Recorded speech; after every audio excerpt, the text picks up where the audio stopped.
ગઈકાલે સોમવાર તારીખ 11/3/2024ના રોજ માર્કેટિંગ યાર્ડ રાજુલા ખાતે કોપર હટાવો સમિતિના નેજા હેઠળ પ્રાંત અધિકારીને આવેદનપત્ર દેવા માટે જાહેર મિટિંગ રૂપે સભાનું આયોજન થયું હતું। આ મિટિંગમાં રાજુલા, જાફરાબાદ શહેર અને તાલુકાના ગ્રામ્ય પંચાયતના વર્તમાન અને પૂર્વ સરપંચ સભ્યો, જિલ્લા પંચાયત અને તાલુકા પંચાયતના સભ્યો, ખેડૂતો હાજર રહ્યા હતા, જેમાં પર્યાવરણવિદ ચેતન વ્યાસ, વિપુલ લહેરી, ભરતસિંહ વાળા, જયદીપભાઈ ધાકડા, મનીષભાઈ ગોસ્વામી, કાળુભાઈ વાઘ, જોરુભાઈ ધાકડા, યુસુફભાઈ દરબાન, દિલીપભાઈ સોજિત્રા હાજર રહ્યા હતા। ચંદુભાઈ રેણી દ્વારા આ સમગ્ર કાર્યક્રમનું સંચાલન કરેલ હતું। આ કોપર હટાવો સમિતિના લોકોએ કોપર અને ફર્ટિલાઇઝર પ્લાન્ટથી થતા નુકસાની અંગે હાજર રહેલ લોકોને જાણકારી આપેલ અને આકાશ ગગનમાં વિસરતા જીવ પક્ષીઓ અને આસપાસના જંગલમાં વિહરતા સિંહ, સિંહણ બચ્ચા, દીપડા જેવા જંગલી પ્રાણીઓ તેમજ આપણી ગાય માતા, માલ ઢોર વગેરેને ખૂબ જ પ્રમાણમાં આ કંપની આવવાથી નુકસાન થશે તેમજ મનુષ્યને શરીરમાં વિવિધ રોગો જેવા કે ચામડી, શ્વાસ, આંખ, હૃદય, કિડની, લીવર પર આ પ્લાન્ટના પ્રદૂષણથી આડઅસરો થવા અંગેની જાણકારીઓ આ મિટિંગમાં આપવામાં આવી હતી। તેમજ જમીન બંજર બની જશે અને આ વિસ્તારની બાગાયતી જમીનો પણ નાશ પામશે તેમજ પીવાનું પાણી ઝેરી થઈ જવાને કારણે પીવા લાયક નહીં રહે, જેના કારણે પ્રદૂષિત પાણી પીવાથી પાણીજન્ય અનેક રોગો થવાની શક્યતા હોવાનું આ મિટિંગમાં જણાવવામાં આવેલ હતું। આ વિસ્તારમાં બીજી કંપનીઓ આવી તે પહેલા આ વિસ્તારમાં પૂર્વીય તલ ખૂબ જ પ્રમાણમાં થતા હતા, તે આ કંપનીઓ આવવાને કારણે ઉગતા બંધ થઈ ગયેલ હોવાનું આ મિટિંગમાં જણાવવામાં આવેલ છે। તેમજ આ વિસ્તારમાં કેળા, કેરી, ચીકુ અને બાગાયતી પાકો તેમજ બાબરકોટ, ભાંગોદર, કોવાયા જેવા ગામોના વિસ્તારનો વણખાતું પ્રખ્યાત બાજરો કે જે આ મિલેટ વર્ષ નિમિત્તે આ પ્રોગ્રામમાં આપણા વડાપ્રધાન નરેન્દ્ર મોદીએ પણ વખાણ કરેલા હતા।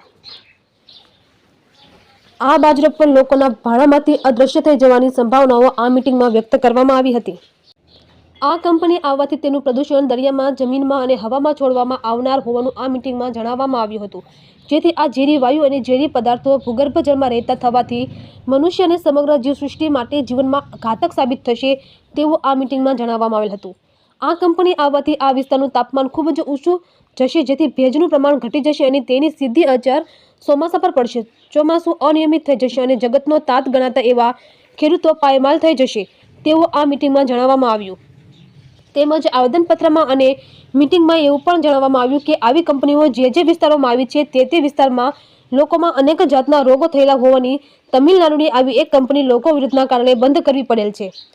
તેમજ લોકોમાંથી જાણવા મળેલ માહિતી મુજબ હાલમાં આ કંપની આવી રહેલ છે તે વિસ્તારમાં કાર્યરત ઉદ્યોગો પણ અંદર ખાને આ કંપનીઓ વિરોધ કરી રહેલ છે, કારણ કે આ કંપનીઓમાં કામ કરતા આ વિસ્તારના તેમજ અન્ય વિસ્તારોના મોટી સંખ્યામાં કર્મચારી ઉપર તેની સીધી અસર થવાની કંપનીની કોલોનીમાં રહેતા અધિકારીઓ અને પરિવારજનો જાહેર આરોગ્યની ચિંતા સતાવી રહેલ હોવાનું જાણવા મળી રહેલ છે। બીજી લોકોમાંથી જાણવા મળેલા લોક ચર્ચાઓ મુજબ આ કંપની એક અણુબોમ્બ રૂપે આ વિસ્તારમાં આવી રહી હોય, જેથી લોકોએ જાગૃત થવાની તાતી જરૂર છે। બીજી એક એવી હકીકત લોકોમાંથી જાણવા મળેલ છે કે અધિકારીઓ અને પોલીસ બેડા અને જાહેર રાજકીય મોટા ગજાના આગેવાનો ચૂંટાયેલા જનપ્રતિનિધિઓ લોકોનું હિત ઈચ્છવાને બદલે કંપનીનું હિત, પોતાનું હિત વિચારી રહ્યા હોવાનું પણ જાણવા મળેલ છે। રિપોર્ટર મનીષ મહેતા, રાજુલા।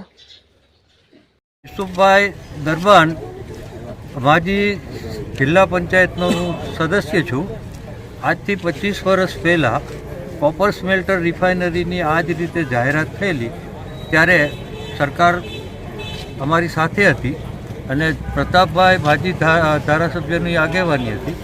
અમે બધાએ જઈ અને નાનામાં નાના માણસે સહકાર આપ્યો હતો, કારણ કે એ બધાને ખબર હતી કે કોપર છે ને એ ત્રાંબુ છે, એ ત્રાંબાની આ વાસણમાં તમારે રસોઈ બનાવવી હોય તો પણ એને કલી કરાવવી પડે।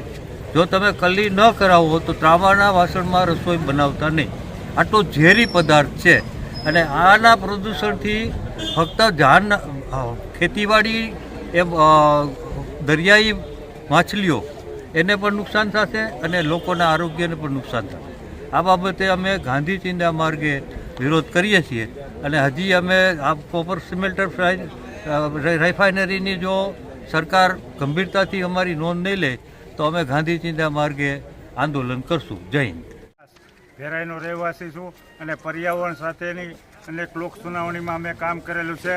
આ કોપર નામની જે મહારાક્ષસ આ આપણા વિસ્તારમાં આવી રહેલ છે, એનાથી ભયંકર આ વિસ્તારની બાગાયતી ખેતી જે આપણા વિસ્તારનું જે તાલાળા ગણાય છે એવા વિસ્તારને પણ થવાની છે અને જીવસૃષ્ટિને અને માનવ જાતને પણ ભયંકર નુકસાન થવાનું હોય, જેથી અમે આનો વિરોધ કરીએ છીએ. અને અમે વિરોધ કરવા ખાતર નથી કરતા.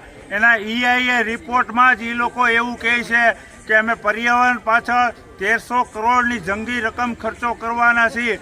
તો પર્યાવરણ પાછળ જો એટલો બધો ખર્ચો કરવાના હોય તો એ પ્રદૂષણ કેટલું કરશે એ આપણે સમજી શકીએ છીએ.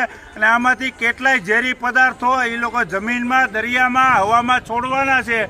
આનાથી વાયુ પ્રદૂષણ, પછી જમીન પ્રદૂષણ અને પાણી પ્રદૂષણ, આ બધા ટાઈપના પ્રદૂષણો થવાના હોય, જેથી અમે વિરોધ કરીએ છીએ.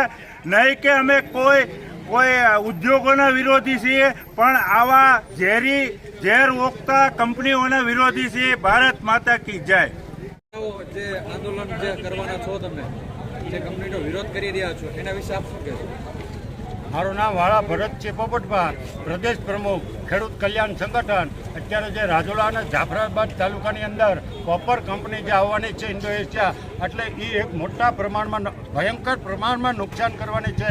એ 17,000 કરોડ રૂપિયાનો એનો પ્લાન્ટ છે અને એ કંપની પોતે જ એના રિપોર્ટમાં સ્વીકારે છે કે અમે 1300 કરોડ રૂપિયા પર્યાવરણ માટે વાપરવાના છીએ. એટલે કંપનીનો રિપોર્ટ જ જણાવે છે કે જબરજસ્ત પ્રમાણમાં એ પર્યાવરણને નુકસાન કરવાની છે.